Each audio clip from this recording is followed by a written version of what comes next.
We want today to show you the difference between what you think of as control or power and what we know is ultimate control and empowerment.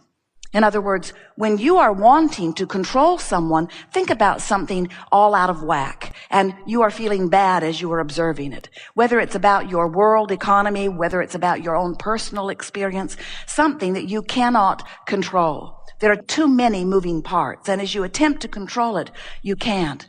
Well, that feeling of control is right over there next to the fear that you've been feeling, right next to the despair that you've been feeling. That control that you try to muster is right there with revenge and anger, isn't it? That feeling of control that so many people want is way over there on the emotional scale, right next to your greatest disempowerment, where empowerment is on the opposite end of the emotional scale. Empowerment is you being in vibrational alignment or in vibrational sync with who you really are. That's your ultimate empowerment, you see. And yet there are so many people who are really against the idea of seeking any sort of control, because in seeking control there is a sort of not letting go. And we want you to understand that we agree. You cannot let go and allow who you really are when you are seeking power or when you are seeking control. But if you can find today, and we will lay it out for you in such obvious way, if you can find today the difference between control, which is an outside the vortex attempt at moving circumstances and events in order to get things in a place that they feel better, and true empowerment, which is getting into the vortex and therefore in alignment with who you really are, you will discover some keys that will feel like magic to you. Subtle differences in terminology, huge differences in vibration. And when you discover alignment with this energy that creates worlds, you will find true empowerment. You will find the empowerment that you came forth to express through your creative lens. You think sometimes that the negative emotion that you feel is because you're looking at a condition or a circumstance that isn't pleasing. Someone said, "My lover left and I am sad." And we said, "No, you're not." And she said, "My lover left and now I'm sad." And we said, "No, you're not." "Abraham, what's wrong with you? Can't you hear? My lover left and now I'm sad." And we said, "No, you're not." She said, "All right, I wasn't sad. My lover left. Now I'm sad. I'm sad because my lover left." And we said, "We know that's how it seems, but you're sad because you're focused upon the absence of a lover, when in your vibrational reality is the presence of a lover. And what you want is the presence of a lover. And when you focus upon the absence of a lover, you tear yourself apart. And that's why you feel this negative emotion. You are assigning this sadness to someone else's behavior. We are assigning this sadness to your behavior. We are assigning this sadness to your inability to focus inside the vortex. That's hard to hear. Esther doesn't even want to hear that. Please give me just a little bit of, can't the universe just make me the one exception just this one time? Can't I focus upon the absence of what I want without it being my fault? Can't it be the fault of the person who is displaying the behavior that I'm focused upon? We say, well, that's conditional love if we've ever heard it. Now what are you going to do? Try to control the world so that you can feel better? Oh yeah, that is what you try to do, isn't it? That is what you try to do, but it isn't working out, have you noticed?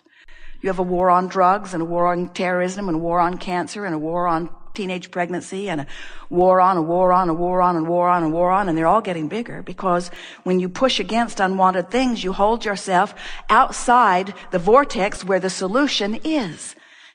When your life and what you're sifting through the contrast helps a problem to come into focus, the whole time that problem is coming into focus outside the vortex for you, oh, you're going to love it. The solution is coming into focus inside the vortex. Thought for thought, point for point.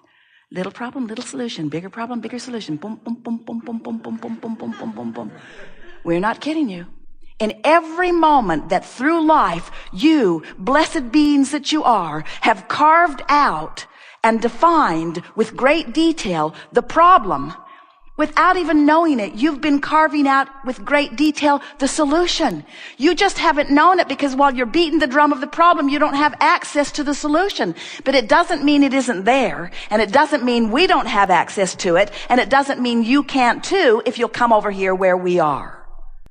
Don't you like that? If we can convince you in this short time that we're together today about the existence of this vibrational reality, if you leave here accepting the reality of this vibrational reality, and then we're able to show you how you can focus yourself there regardless of what's going on over here in your reality, you will find relief immediately. A woman said, I cannot pay my mortgage and I don't know what to do. And we wanted to bring her into the vortex. We wanted her to think hopeful thoughts. She was really stubborn. She didn't want to really do that.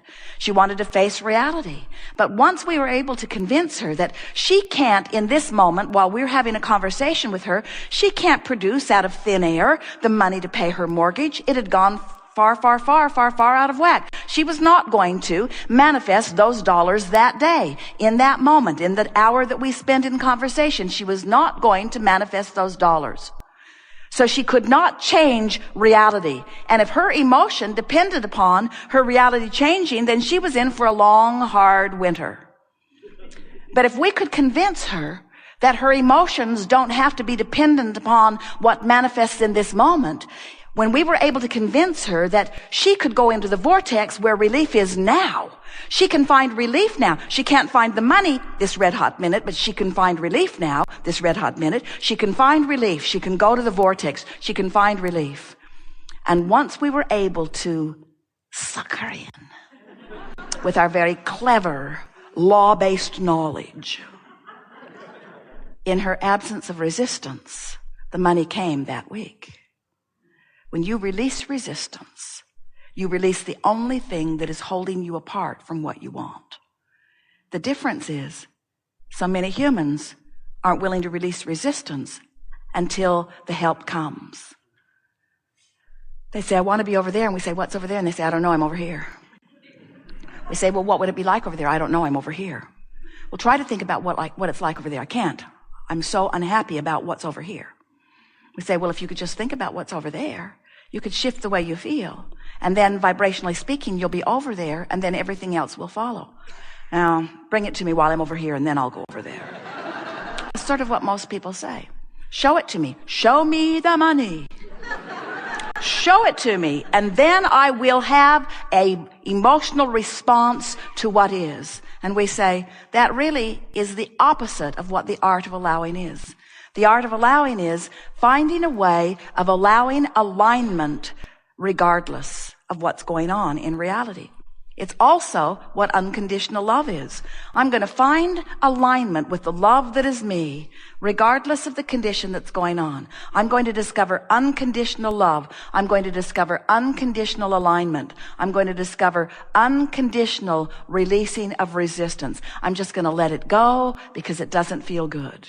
I'm going to let it go because it doesn't feel good. But you know, we've never seen anyone that could let something go without finding something else. When you say, I'm not going to think about that thing that I'm thinking about anymore, you're thinking about that thing that you're not going to think about anymore. And then you say to your friend, help me not think about this. About what? About that. I don't want to think about that anymore. Why don't you want to think about that? Because it doesn't feel good when I think about it. Well, what's wrong with thinking about it? Well, it just doesn't feel good. And when I think about that, it keeps me from what I want.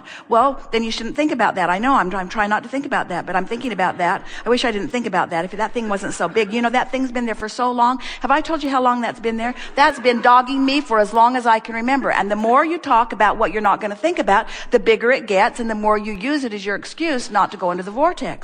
Where if instead of not thinking about that thing you're not going to think about, which just causes you to think about that thing that you're not going to think about, you would try to think about something else. So then you say, okay, then I'll think about that. But that, way over there, is too far vibrationally apart. In other words, you've trained yourself over here. This is what's easy to think about because this is what's active in your vibration.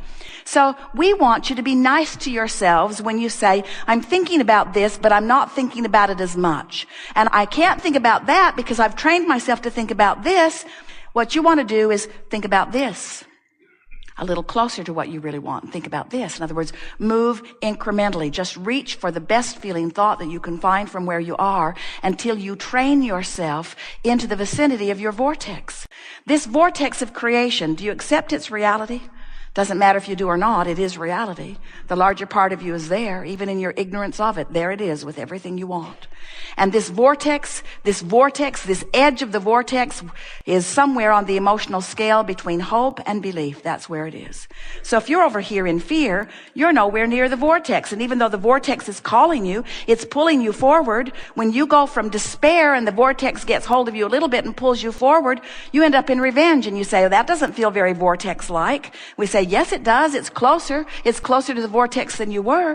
When you allow yourself to move from revenge into hatred and hatred into anger and anger into less anger, into frustration, into overwhelmment, when you get in the vicinity of hope, now the vortex will take you right in and show you something to make a believer out of you. In other words, when you allow yourself to get into the vicinity of the vortex will help you to believe. So what we really want to talk about in this gathering, because most of you are not over there in despair. Most of you hang around with the low end of your vibration somewhere in the vicinity of overwhelmment. Oh, you dip into anger occasionally, sometimes despair, but your set point on your emotional scale is somewhere between overwhelmment, dipping into some anger, and hope. That's where most of you are hanging out. Occasionally you go right into the vortex, but you don't stay there very long. This is the thing that we really, really, really, really want you to hear. You cannot train yourself into the vortex from anywhere outside the vortex. In other words, if we were to give you processes all day to try to help you to get into the vortex, it would be less effective than if life just takes you in. Jerry and Esther were driving across from Texas the last couple of days. Coming across New Mexico, there is this most beautiful place. It is called the Texas Canyon. It's in New Mexico. And it's not a canyon. But just the same, it is the most beautiful, beautiful, beautiful, beautiful place. And as they drove and saw and breathed and felt, they could not remain outside the vortex. The condition of their moment took them in as they beheld the beauty and the well-being of their planet. Right in the vortex. Now, we don't want you running around looking for things that drag you in. There are plenty of them. But when you find yourself in there, milk it. Practice the vibration of it. Talk about how it feels. Remind yourself this is who you are. Remind yourself that this is the way you're supposed to feel. Remind yourself of the beauty of your planet. Remind yourself of the stability of your planet. Pick up a deck of well-being cards or beautiful pictures of something. In other words, that's the time to stay in the vortex. Practice the inside the vortex vibration. That will serve you far better than anything from outside the vortex you try to do to get in. And there are so many things that life shows you in every day that take you into the vortex. So when you find yourself in there, or when you even think you're in there and aren't sure, milk it every time you have a moment and you are aware that you just felt a little relief and you're just feeling a little extra lift or high, a little better feeling. Stop in that moment and acknowledge, what is it about this that feels so good? This is the thing that we want you to understand. The more you practice it, the easier it is to be there. Don't you know people who are so optimistic that when you try to give them bad news, it just bounces off of them? Children are that way.